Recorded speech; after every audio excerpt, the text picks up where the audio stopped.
ఇవ్వలేని పరిస్థితి. అమ్మ నాతోనే ఉన్నారు, early morning mummy non stop గా కాల్స్ వస్తూనే ఉన్నాయి. మమ్మీ నాకు చెప్పట్లేదు ఏమైంది, ఏం జరుగుతుందంటే ఏం లేదు షూటింగ్ లేట్ అవుతుంది కదా.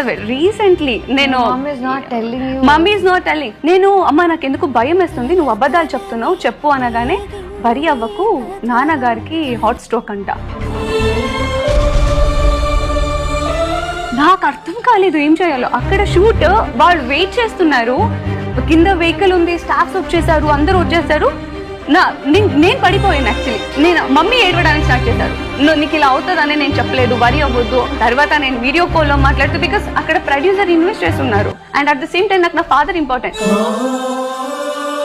అండ్ నా డే ఎలా ఉండిందో తెలుసా, ఆ రోజు ఆ నైట్ షూట్ చేసుకుని బై రోడ్ నేను హైదరాబాద్కి వెళ్ళి 1 డే నాన్నతో స్టే అయ్యి మళ్ళీ నెక్స్ట్ డే నేను షూట్కి వచ్చి మళ్ళీ వెళ్ళి, ఇంత వర్స్ట్ సిచ్యుయేషన్స్ ఉంటాయి. మీ బిగ్గెస్ట్ ఫియర్ ఏంటి?